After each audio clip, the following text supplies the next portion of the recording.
Agora a gente vai partir do zero em uma ferramenta pequenininha para aplicar a técnica que a gente viu na unidade e vai ficar mais evidente para vocês esse passo a passo, para vocês aplicarem em qualquer outro sistema. Então, o que a gente vai precisar para medir um sistema desde o seu início? A gente vai precisar de sua lista de requisitos, a gente vai precisar de ter, nem que seja um esboço da maneira como os dados desse sistema estão estruturados, ou seja, um modelo conceitual, mesmo que seja o preliminar, mas a gente precisa de ter isso. Um diagrama de classe, um modelo ER, enfim, a gente precisa de ter. E protótipo de tela. De posse disso, requisito a estrutura dos dados e o protótipo das telas, a gente consegue medir um sistema, que é o que a gente vai fazer aqui. Então, vamos imaginar um pedaço de um sistema de locadora. Eu não vou medir ele inteiro, porque a gente gastaria um bom tempo. Fazer medição de software não é rápido. Então, peguei uma parte lá. 3 requisitos. O sistema deve permitir ao usuário manter gêneros de filmes. Então, deve ser mantido o nome e uma descrição do gênero. Então, o sistema vai ter lá filme de ação. O que é um filme de ação? Aí tem a descrição. Filme de romance. O que é um filme de romance? Tem lá a descrição. Bom, além disso, o sistema deve permitir ao usuário manter filmes. Então, vai ter um cadastro de filmes lá nesse sistema, e para cada filme a gente deve ter o nome dele, o ano de lançamento, o diretor. Bom, e além disso, o sistema ele deve permitir para o usuário classificar um filme quanto ao seu gênero. Ou seja, eu peguei o CRUD de gênero e filme de um sistema de locadora. Só isso que eu peguei. Então é a parte lá que vai me permitir cadastrar, buscar, alterar e excluir filmes e gêneros de filmes lá no sistema da locadora. A gente vai medir esse pedaço. Bom, naturalmente, essa é a minha estrutura de dados. O que eu vou ter lá? Né? Já que eu estou pegando só essa parte, eu tenho filmes com as características que os requisitos pediam, que era nome, ano de lançamento e diretor. Eu tenho gênero, com as características também que os requisitos pediram, que era nome, uma descrição, e tinha uma associação entre filme e gênero, né? Igual também pedia ali no terceiro requisito. Onde, então, um filme é de um gênero, mas um gênero pode ter nenhum ou múltiplos filmes. Lá na locadora pode ser que eu não tenha nenhum filme de ação, embora tenha o cadastro do gênero lá no sistema. Ou eu posso ter múltiplos filmes de ação. Aí você poderia até pensar, professor, mas na prática eu sei que filme pode ter mais de um gênero, né? Tem filme que é romance e ação. Por que aqui não é N? Ah, poderia ser N. Eu coloquei um só para simplificar aqui o exemplo, tá?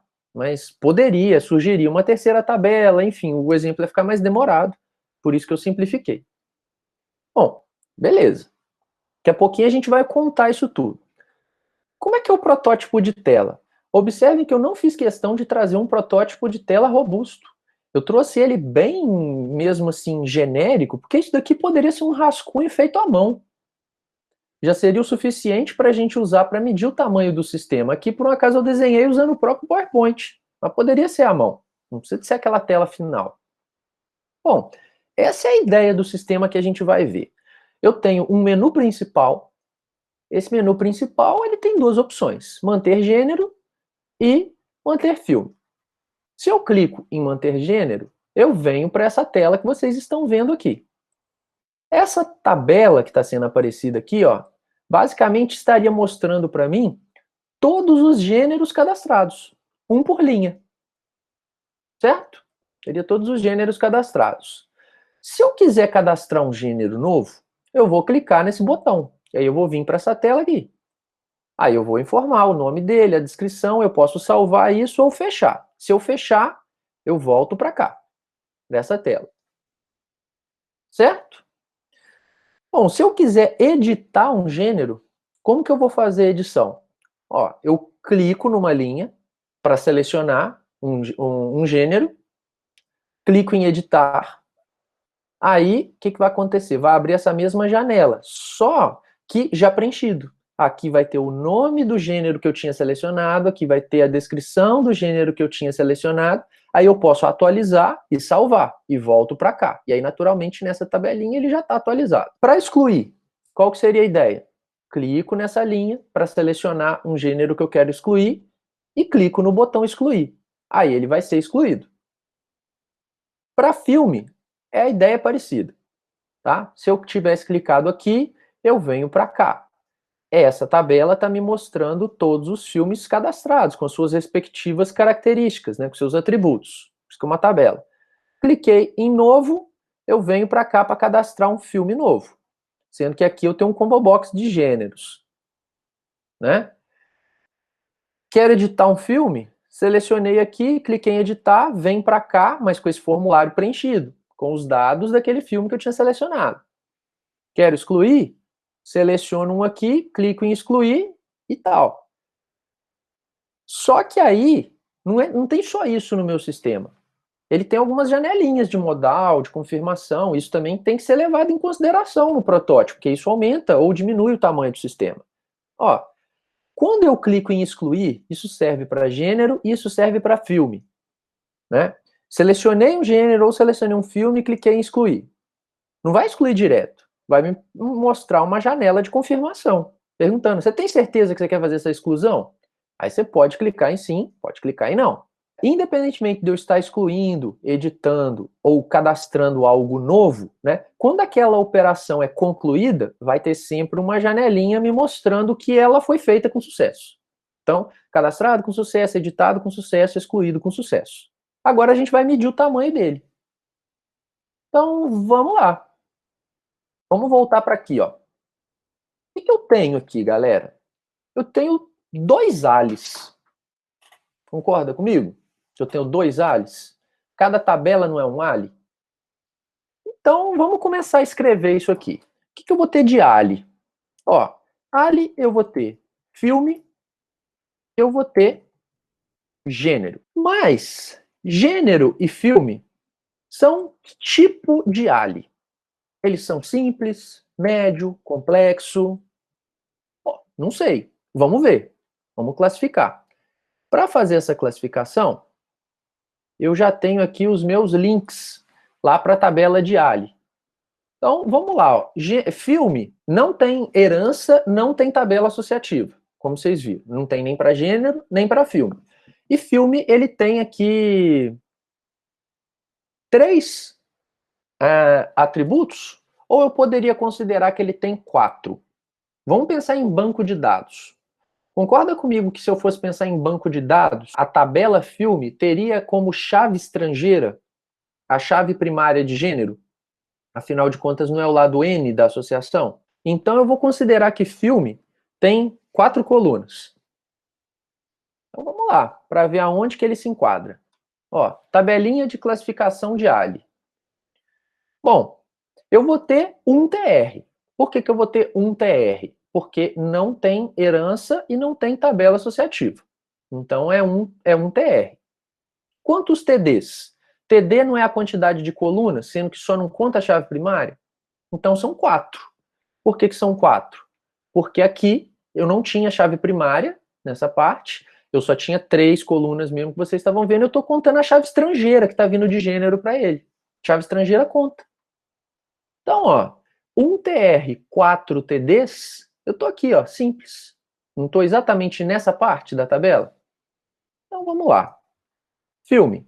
1 TR, 4 TDs. Então já vou colocar a classificação dele aqui do lado. Simples. Vamos voltar lá para ver o gênero. O gênero, ele vai ter um TR mesmo, porque não tem tabela associativa, não tem herança, e ele tem, de fato, duas colunas. Não vai ser mais do que isso. Né? Porque aqui não tem chave estrangeira para gênero. Do jeito que está aqui, isoladamente, não. Então, um TR e dois TDs é simples também. Vocês vão ver que, como é um sistema pequeno que a gente está medindo, quase tudo que a gente vai ver aqui vai se enquadrar na característica de ser simples. Mas não importa, o importante é vocês entenderem como que a gente está chegando nessa conclusão, porque aí era só contar e, se fosse mais, ia ser médio, ia ser complexo. Então, um TR e dois TDs. Um TR, dois TDs. É simples também. Vamos voltar lá para o sistema, porque a parte de ALI a gente já contou. Arquivo de interface externa, que são os AIS, o meu sistema não vai ter, porque eu estou considerando que é um sistema que roda localmente numa máquina. Então não vai acessar nenhuma API, nem nada externo, só vai ter o seu banco local. Então não vai ter AIE. Mas com certeza vai ter entradas externas e com certeza vai ter consultas externas. Vamos começar pelas consultas externas. Professor, eu não lembro o que é consulta externa. Então vamos lá. Consulta externa são aquelas informações que a gente recupera dos ALIs ou AIS sem fazer nenhum tipo de tratamento ou derivação. Então são dados recuperados crus, da maneira como eles estão armazenados. Tá? Bom, a gente já tem algumas coisas aqui para olhar. Por exemplo, concorda comigo que essa tabela aqui, ó, de gênero, é uma consulta externa para gêneros? Isso daqui é basicamente um select asterisco from gênero. Aqui tem todos os gêneros cadastrados. Eles foram recuperados para serem apresentados aqui na tela. Então a gente tem uma consulta externa, que eu vou chamar de retrieve gênero. Por que retrieve? Pensando no CRUD, que é create, retrieve, update, delete, esse vai ser o retrieve gênero. Então vamos colocar ele aqui, ó. O que a gente vai ter de consultas externas? Retrieve gênero. Ah, mas e aí? Ele é simples, médio ou complexo? Bom, para fazer isso, a gente vai ter que olhar lá na tabelinha de consultas externas para entender a complexidade dele. Olha lá. Vamos lembrar que AR, né, ou arquivos referenciados, são a quantidade de ALIs afetados naquela busca. Concorda comigo que o único ALI afetado naquela busca vai ser a tabela gênero? Porque tudo que eu estou precisando recuperar ali está vindo da tabela gênero? O gênero ele tem nome e ele tem uma descrição. Não eram essas duas informações que um gênero mantém? Então, o que eu vou ter? Um AR e 2 TDs. Por que 2 TDs? Exatamente, nome e descrição do gênero. Ali eu não estou contando chave primária e chave estrangeira também não existia. Então, retrieve gênero tem o quê? Um AR e 2 TDs. Ele é simples, porque ele estaria aqui. Bom, vamos fazer o mapa lá do outro lado. O que eu vou fazer aqui? Eu tenho também o retrieve filme. Não tem? Essa tabelinha aqui, ela não me mostra exatamente todos os filmes que estão cadastrados no sistema? Muito bem. Só que vamos lembrar o seguinte, o filme ele está associado com gênero. Deixa eu mostrar o alho aqui para você. O filme ele está associado com o gênero. Só que o filme não guarda o nome do gênero. Ele guarda a chave estrangeira do gênero. Só que essa tabelinha aqui, ela vai me mostrar nome do filme, ano do filme, diretor do filme e o nome do gênero do filme. Não vai me mostrar a chave primária do gênero, vai mostrar o nome do gênero. Concorda comigo que para eu recuperar essa informação, então eu vou precisar fazer um join? Porque eu vou ter que fazer uma busca envolvendo essas duas tabelas. Então, essa consulta externa aqui, ela vai envolver o quê? Ela vai envolver, já vou adiantar aqui para vocês, ó, quantas colunas? 1, 2, 3 e 4. São os dados que eu quero recuperar. Então, são 4 TDs e 2 ARs. Eu vou ficar onde? Ó, 2 ARs, como vocês estão vendo aqui, e 4 TDs. É simples, mas é simples aqui. Muito bem. Então, vamos lá. Eu tenho retrieve filme, foram 2 ARs e 4 TDs. É simples. Mas o importante é a gente ver como é que está ficando. O que mais que a gente tem lá? Tem bastante coisa para a gente ainda medir. Agora a gente vai começar a medir. Vamos continuar nas consultas externas. Vamos fechar as consultas externas existentes no sistema.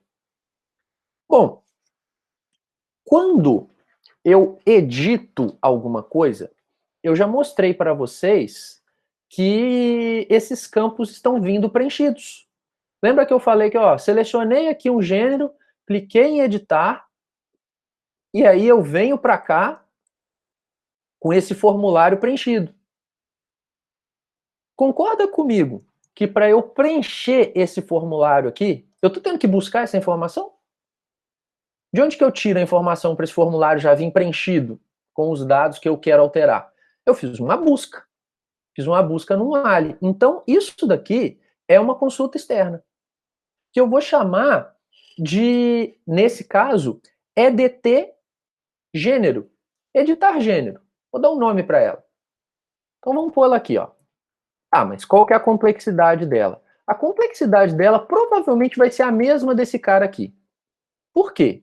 Concorda comigo que eu estou buscando em apenas uma tabela, que é a tabela gênero, e as informações que eu estou precisando são essas duas, então vai ser um AR e 2 TDs? Então, vai ser a mesma do retrieve gênero. Um AR, 2 TDs. Então é simples, a gente já tinha até visto isso lá para o outro. Isso aqui, pessoal, só para deixar claro, isso é tido como uma consulta externa oculta. Muitas das vezes, quem está contando, medindo um sistema, esquece de contar esse tipo de coisa. Só que, poxa, esquece, tá trabalhando de graça para os outros. Daí, por mais simples que possa parecer, você vai somando essa quantidade de esforços simplificados, você cria um grande esforço acumulado que, se você não contar, você está deixando de receber por isso. Ou pior, você vai estar subestimando o tamanho do sistema e vai fazer um cronograma que não é muito realista.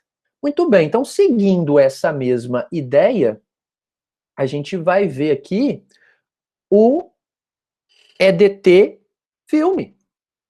Quando eu seleciono um filme aqui, ó, e clico em editar, eu não venho para essa tela com ela já toda preenchida com as informações daquele filme que eu selecionei? Bom, então, o que eu tenho aqui? Um AR ou dois ARs? São dois, né? Por que são dois? A gente tem que lembrar o seguinte. Esse combo box aqui, ó, ele vai estar selecionado nele o gênero que foi cadastrado para o filme, com o nome dele. Então eu recuperei o nome. Eu recuperei o nome daquele filme. Baseado na chave estrangeira que está armazenada no Ali filme. Então é um join. Eu vou ter que fazer uma busca em dois ALIs. Então são dois ARs e quantos TDs? 1, 2, 3, 4. É exatamente igual ao Retrieve Filme aqui, ó. Né? Do ponto de vista de complexidade. É exatamente a mesma. Então vou colocar aqui, ó, EDT Filme, o quê? 2 ARs e 4 TDs. Então é simples. Isso também é uma consulta externa oculta. Estou colocando aqui só para ilustrar e vocês lembrarem. Bom, será que acabaram as consultas externas? Tem uma aqui que é mestre para ser esquecida. Esse combo box. Aí vocês vão falar, professor, mas você já contou ele agora há pouco como um TD do EDT filme. Sim, contei como um TD porque aqui tinha o nome do gênero que estava cadastrado para aquele filme. Mas e o preenchimento das opções desse combo box? Quando eu clico nesse combo box, dentro dele não tem todos os gêneros possíveis cadastrados? Basicamente, a informação que está nesse combo box aqui é a mesma informação que está nessa tabela aqui. Para eu preencher esse combo box, isso aqui não é hard-coded. Isso aqui foi buscado no banco. É uma consulta externa oculta, que é facilmente esquecida, né? E a gente não pode esquecer. Então, aqui, o que eu tenho? Mais uma consulta externa, que eu estou chamando de combo Gênero. O nome aqui não importa, tá? Eu estou dando nomes só para ficar fácil da gente lembrar que parte do sistema a gente estava se referindo. O nome é só uma descrição. Quantos ARs que eu tenho ali? Eu estou buscando só na tabela gênero, para preencher todas aquelas opções de gêneros. E quantos TDs? 2. Ah, 2, professor? Porque pensa a nível de código agora. Quando a gente preenche um combo box, normalmente a parte que está visual para o usuário é a descrição dele, e a parte que está por baixo dos panos é a chave, que vai ser usada depois para poder criar uma associação e tudo mais. Né? Quem já programou usando esse tipo de componente sabe que por mais que só um dado esteja visual, ali a gente tem 2. Só que aí eu estou implicando de propósito. A gente não pode esquecer que chave primária não conta. Então, por mais que eu esteja recuperando a chave primária de gênero, para ela ficar ali por baixo dos panos da interface, eu não vou contar ela, porque pela técnica, chave primária não conta. Então, vai ser um TD, que é o nome do gênero, e um AR, que é a tabela gênero. Naturalmente, vai ser simples. E também é uma consulta externa oculta. Olha lá, ó. 1 e 1. Agora, galera, o que a gente vai fazer? Entradas externas. Adianto que a gente tem 9 entradas externas nesse sistema. Quais seriam elas? Vamos por partes. Cadastrar gênero. Então, vamos cadastrar gênero aqui. Para cadastrar um gênero, o que eu faço? Eu não clico nesse botão, abre essa tela, eu informo esses valores, aperto salvar ou aperto fechar, né, para cancelar. E aí vai ser mostrado para mim uma janelinha como essa de confirmação, cadastrado com sucesso. Não é esse que é o processo? Então, qual que vai ser a minha padronização aqui, tá? Para cada entrada externa que eu fizer, esses botões aqui, cadastrar, editar, excluir, serão contados como TDs dessas entradas externas. Assim como esses campos aqui, esses botões, essas mensagens também serão. Para esses botões não deixarem de ser contados, afinal de contas, se você colocou algo na tela e tratou e deu um tratamento de evento para ele, você teve um trabalho, por menor que seja, de fazê-lo. Aquilo faz parte do tamanho do seu sistema. Então, vamos voltar aqui para lembrar como que a gente conta entradas externas. Para a gente contar entrada externa, como a R vai ser a quantidade de ALIs ou AIEs afetados. Como TDs, são todos os campos do formulário usados ali naquela função. Então a gente conta botão, campo de entrada de texto, combo box, mensagem de alerta e confirmação, botões das mensagens. Então vamos lá.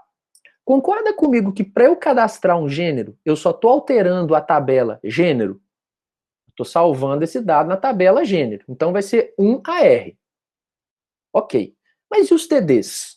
Vamos contar os TDs aqui comigo. Ó. Um desse botão, 2 desse campo, 3 desse campo, 4 desse botão, 5 desse botão e 6 desse alerta. Então vai ser um AR e 6 TDs. Então vamos lá. Ó. Vou colocar aqui, entrada externa. E isso dá o quê? Vamos ver lá. Ó, um AR, eu estou nessa linha. 6 TDs, eu estou nessa coluna, de 5 a 15. É simples, mas simples estando aqui. Então, beleza. Muito bem. Vamos fazer o cadastrar filme. Então, para cadastrar filme, é aquela mesma história. Eu vou clicar no novo, vai abrir esse formulário, eu vou preencher ele, babá, posso salvar ou cancelar e verei uma mensagem de alerta se tiver tudo certo. Tá bom.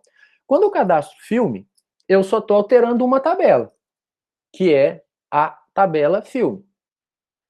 Se a associação fosse N para M, eu estaria alterando duas, né? Porque teria uma tabela associativa ali a mais que eu não usei para simplificar o exemplo. Então, mas isso não vai acontecer, vai ser só uma tabela filme.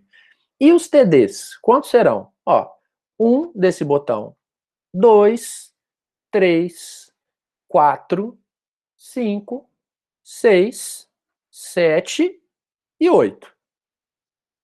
Não é isso? Então, vai ser 1 AR e 8 TDs. 1 AR, 8 TDs. Vamos lá ver se isso é simples, médio ou complexo. Vai ser simples no mesmo lugar, que é 1 AR e 8. 8 está entre 5 e 15, então é simples.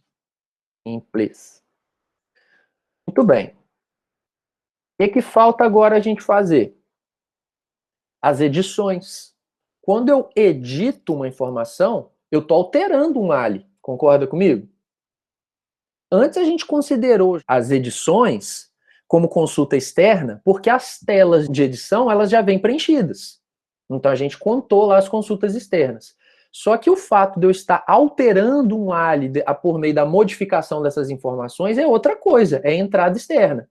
Então a gente vai contar a edição de gênero e a edição de filme como entrada externa. Vamos fazer primeiro a edição de gênero. Aí, como que eu vou contar isso daqui? Só para vocês entenderem a padronização. O ato de selecionar um gênero aqui, afinal de contas, eu não tinha que clicar numa linha dessa tabela para selecioná-la antes de clicar em editar. Essa seleção eu vou considerar como um TD, porque é algo que o sistema está fazendo.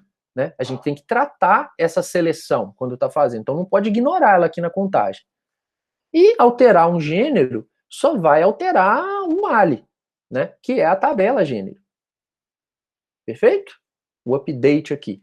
Então, ó, ALI vai ser um só, ou seja, AR vai ser um só. E TD vai ser quanto? Ó, 1 da seleção da linha, 2 do botão de editar, 3 desse campo, 4 desse campo, 5 do botão salvar, 6 do botão fechar, 7 do aviso que foi alterado com sucesso. Então, 1 AR e 7 TDs.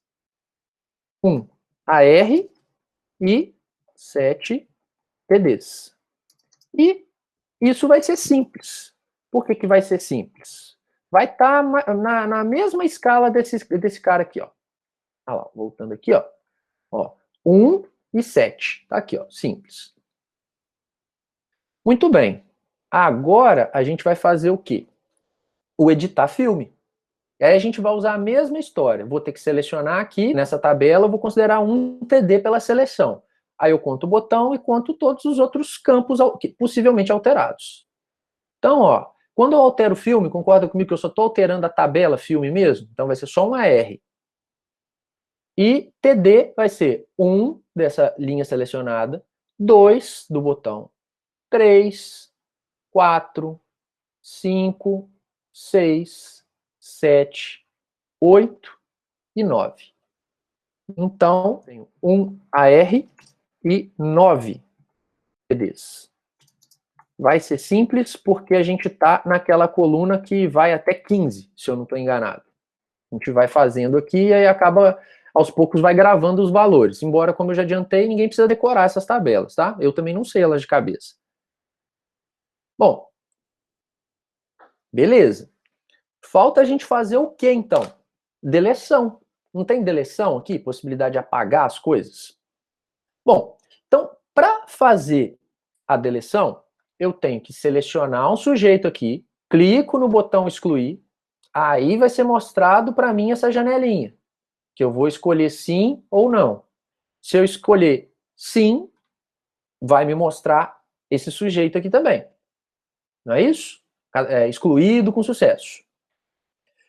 Bom, a questão aqui vai ser mais em relação a ARs, em relação a ALI. Concorda comigo que quando eu excluo o gênero, eu não vou estar alterando apenas a tabela gênero, mas eu vou alterar também a tabela filme, uma vez que eu vou fazer uma deleção em cascata?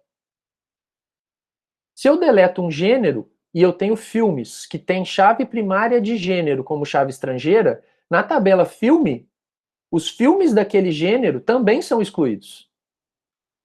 Então, aqui são 2 ARs. A exclusão de gênero são 2 ARs. E TDs são quantos? Vamos ver aqui, ó. 1 da seleção da linha, 2 do botão, 3 da própria mensagem, 4 do botão sim, 5 do botão não e 6 do aviso de sucesso. Então são 2 ARs e 6 TDs. São 2 ARs e 6 TDs. Eu acho que é simples, para falar a verdade. Vamos confirmar aqui, ó. Não, não é. É médio. Viu que é médio? Ah lá, são 2 ARs e 6 TDs. Tá aqui, ó, médio. Então, vem para cá, ó. Beleza. Na verdade, eu coloquei del filme, mas é del gênero. O del filme ainda não fiz, não. Mas a classificação tá correta. O del filme a gente vai fazer agora. Que é a mesma história. Eu vou selecionar uma linha, vou clicar em excluir, vai me mostrar essa janelinha, eu escolho sim ou não. Se eu escolher sim, vai me mostrar a confirmação. Só que quando eu deleto o filme, eu estou alterando só uma R mesmo. Eu não estou alterando a tabela gênero.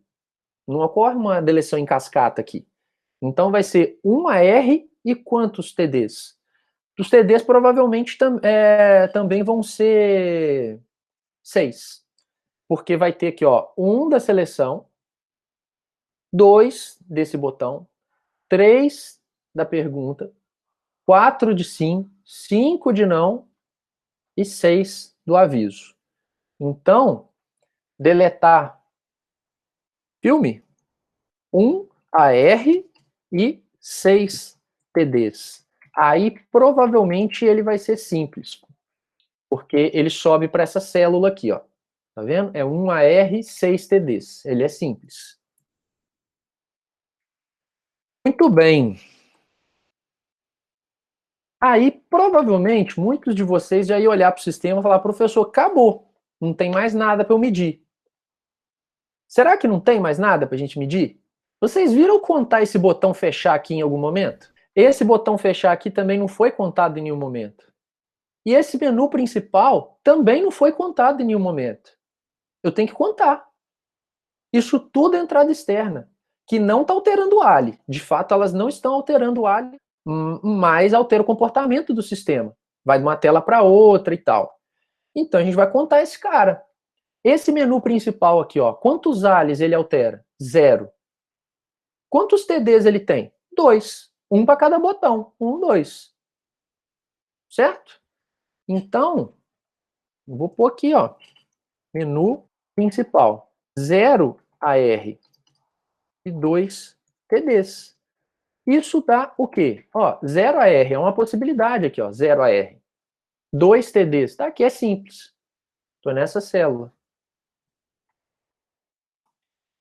A gente vai fazer algo parecido para esses botõezinhos fechar, só que eles são em telas separadas. Então, eles são entradas externas separadas. Fechar gênero e fechar filme. Cada um deles vai ter 0 AR e 1 TD. 1 TD que é o próprio botão. E eles vão ser simples, pelo mesmo motivo que esse cara aqui foi simples. É o que eu vou colocar aqui, ó. Filme que tem 0 AR e 1 TD. Também é simples. Ok? Então vamos fazer o nosso resuminho aqui, ó. Eu tenho 2 ALIs simples, eu tenho 5 consultas externas simples, eu tenho 1, 2, 3, 4, 5, 6, 7, 8 entradas externas simples, uma entrada externa média. Bom, beleza. Falta a gente fazer o que agora, então? Eu já tenho o esboço. Agora eu tenho que saber quantos pontos de função brutos isso dá. Então vamos fazer primeiro para entrada, para arquivo lógico, nossos ALIs simples. Eu só tinha ALIs simples, o peso de ALIs simples é 7. Então, o que eu vou fazer aqui, ó? 2 vezes 7, que vai ser igual a 14. Eu tenho 5 consultas externas simples. Qual que é o peso da consulta externa simples? É 3. Então, eu vou ter aqui, ó,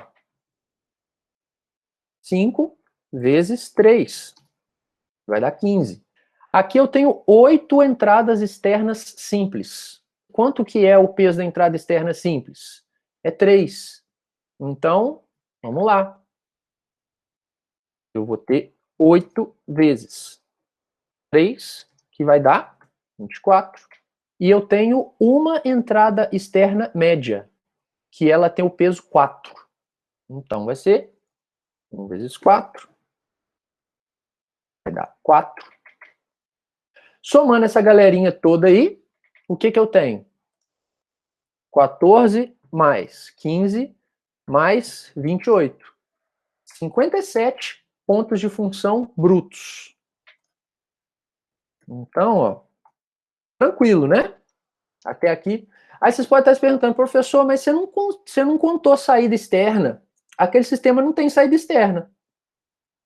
Né? Não tem nenhum relatório ali. Tinha alguma recuperação de dado que eu derivava ou gerava informações via filtro? Não tinha. Então ele não tinha saída externa. E arquivo de interface externa ele também não tinha, porque era um sistema local. Ele não consultava API, nenhuma informação fora do sistema. Por isso que eu desconsiderei esses caras.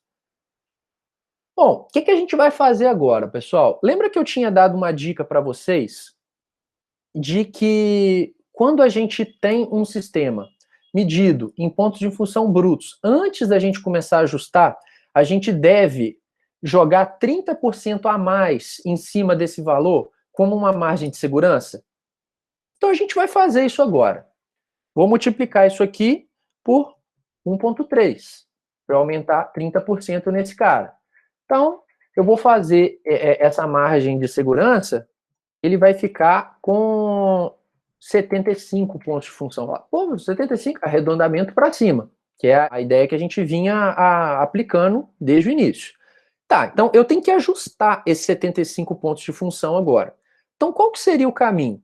Eu passar por cada uma dessas 14 características gerais aqui e contando o nível de influência de cada uma delas entre 0 e 5. Eu não acho que seja necessário a gente fazer isso nesse momento, seria muito demorado. Eu vou simular que a gente já passou por cada uma das 14 e aí a gente chegou nessa continha aqui, ó.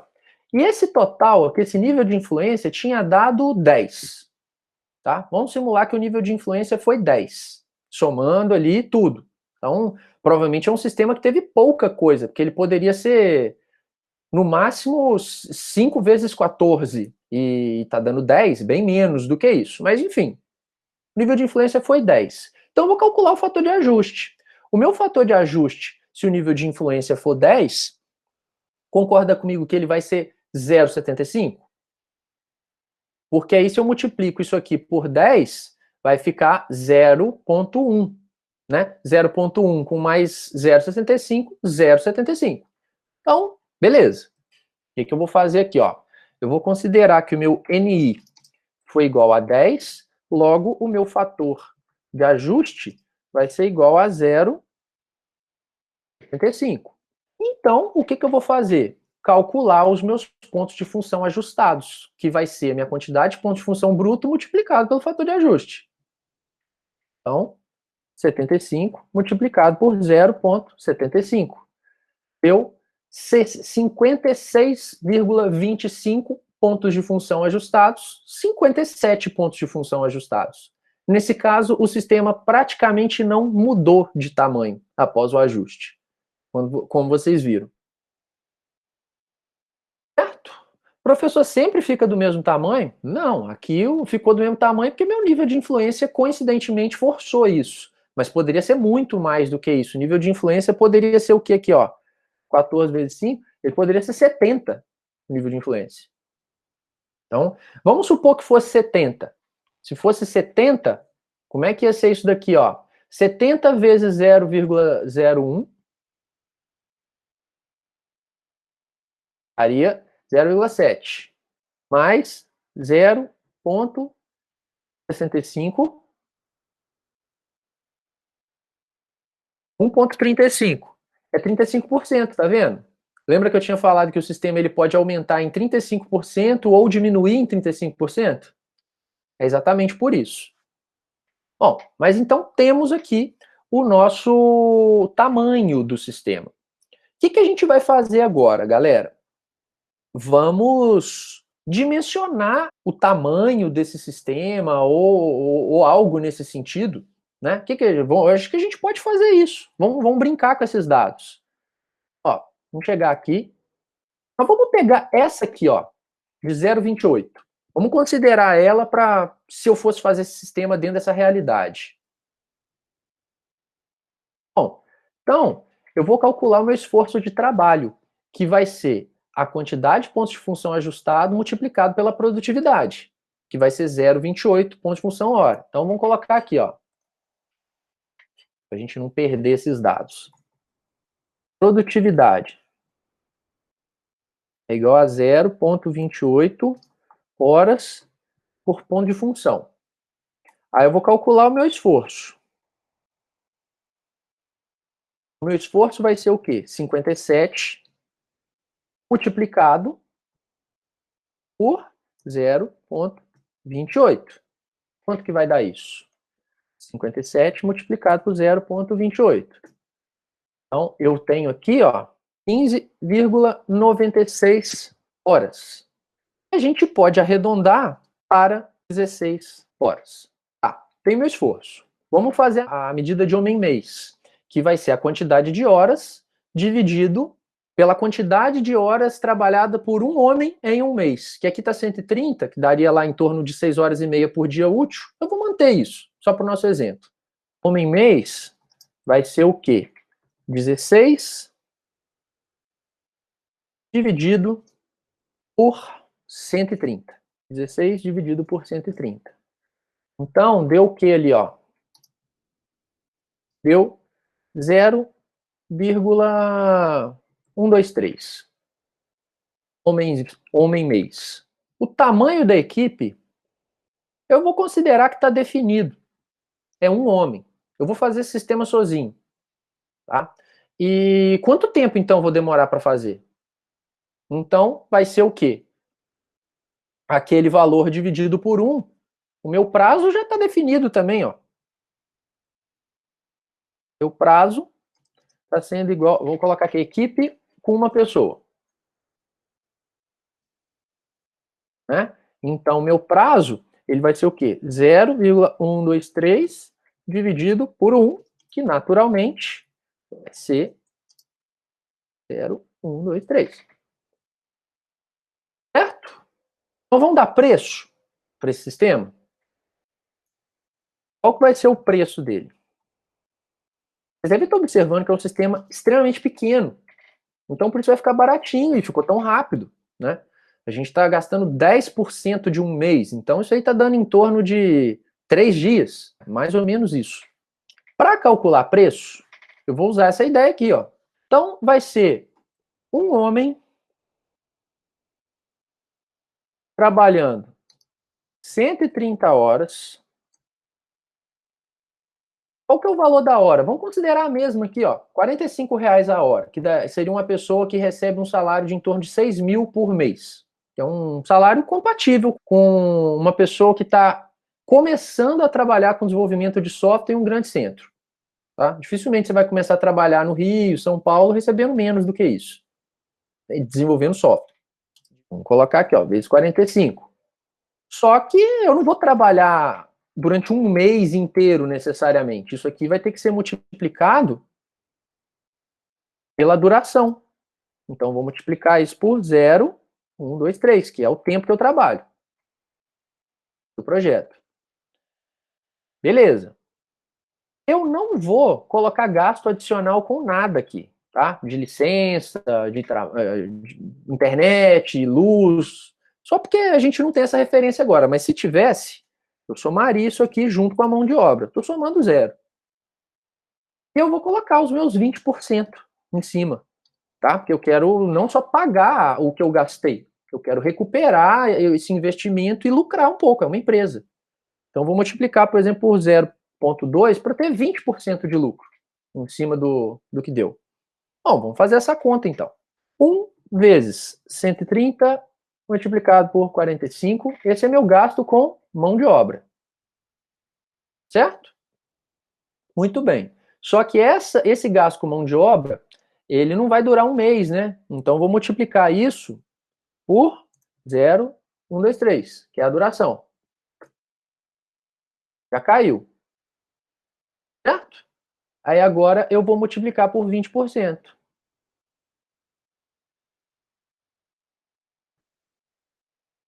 Aí, ó.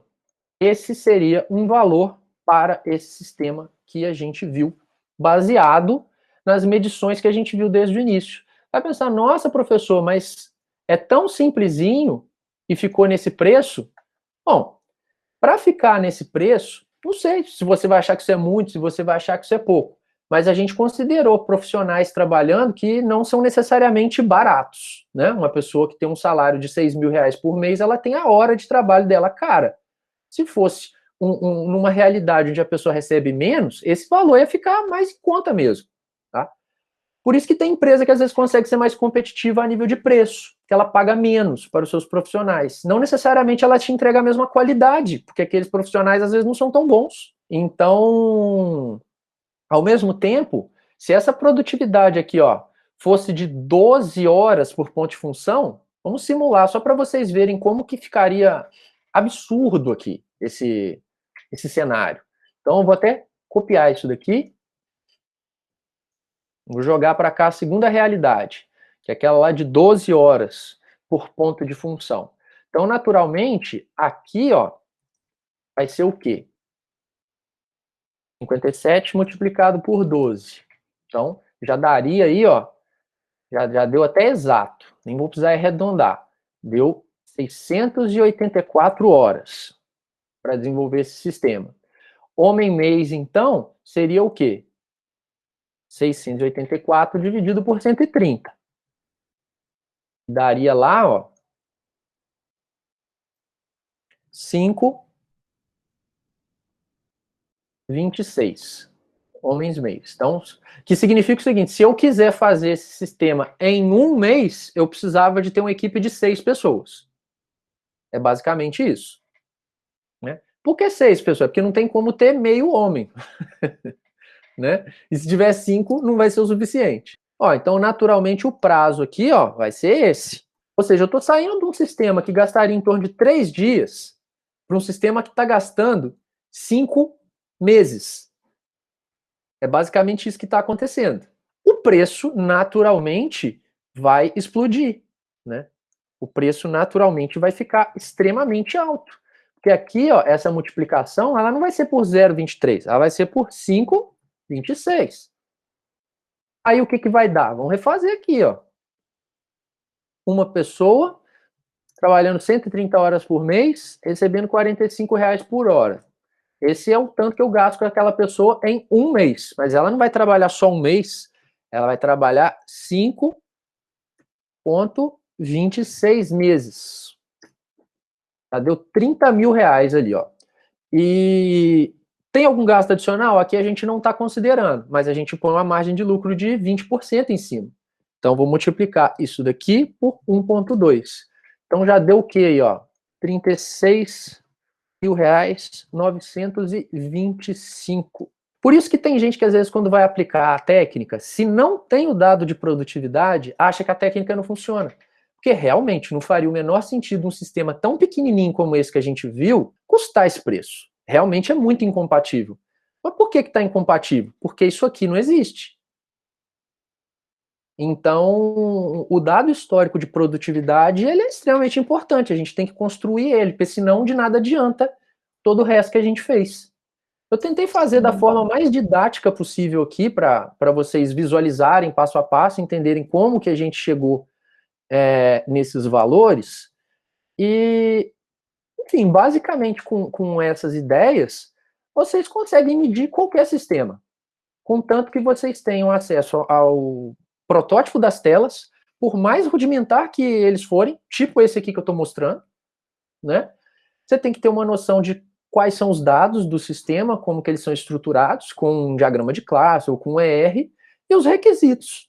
Com isso, você mede o sistema. Lembra da concepção do RUP? A fase 1 que vocês fizeram lá?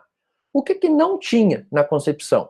Basicamente não tinha protótipo de tela. que não era obrigatório pelo RUP, mas é possível que seja feito. Então, se vocês pegam isso e fazem esboço das telas, vocês já conseguem medir o tamanho do sistema. Eu deixo aqui as referências que a gente usou para essa unidade. O livro do Vasques é o principal livro de APF em português, então esse meu material é baseado no livro dele. E deixo aqui para vocês também como sugestão de literatura complementar um artigo de expansão do livro de Engenharia de Software Moderna, onde o professor Marco Túlio lá fala sobre como monetizar um projeto de software. A gente usou isso mais no início da unidade, falando de licença, de mensalidade, software como serviço, dentre outras coisas. Um abração para vocês aí, bons estudos e até mais, galera.